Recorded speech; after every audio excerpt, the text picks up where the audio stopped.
Quarantine Diaries, Day 1. Last night we ate the cat. We weren't really hungry, just curious. Tasted like chicken. Later today I'm working on a system for recycling our urine. Do not Google that.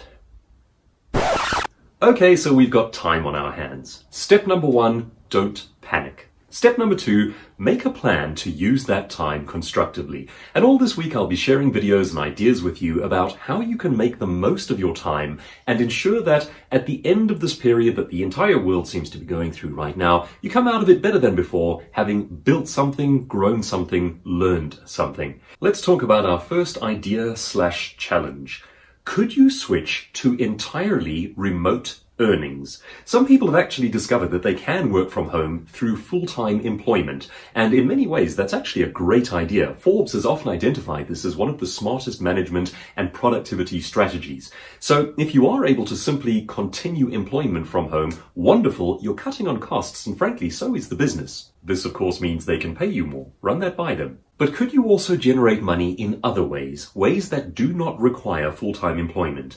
I think of perhaps the most obvious example here. If you are a freelance writer, you can write articles from home, you can work from anywhere in the world, you can research anything online, and there you go, that's income earned remotely. Now, if you think about your particular scenario, what is available to you that you could digitize or that you could syndicate? Can you draw, create, write, or orchestrate something that can sell through digital channels or online?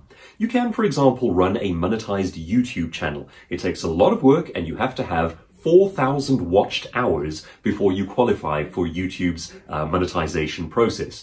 But it can be done and it is a revenue stream. If, for example, you write books, record songs, offer courses, anything down those lines, what you want to be doing now is asking the question, how do I market it more aggressively? How do I sell more?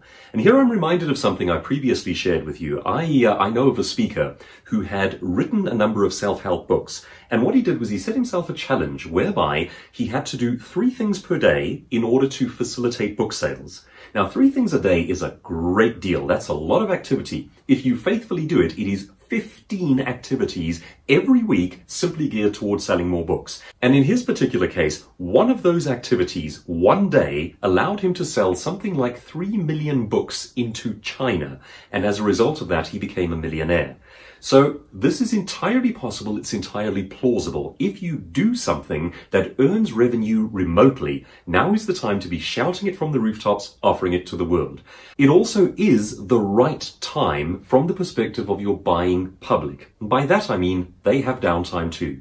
It is the right time for them to be doing courses, reading books, listening to audiobooks, and so forth. So if you offer it, offer it. Make sure you get the message out there and see if it is possible for you to earn remotely on an ongoing basis. That's your first challenge for the week. It could change the way that you approach your entire industry and it could help you to become the greatest name in what you do, even if that wasn't originally the route you were planning to take. If you're enjoying these daily videos on how to position yourself as an expert, do remember that you can go a step further now. The book Own Your Industry, How to Position Yourself as an Expert is now available as a course. It comes with video inserts, quizzes, and it helps you to implement these ideas into your world. Visit futureselfacademy.com and sign up for Own Your Industry, the course. Hot curry sauce. Gross.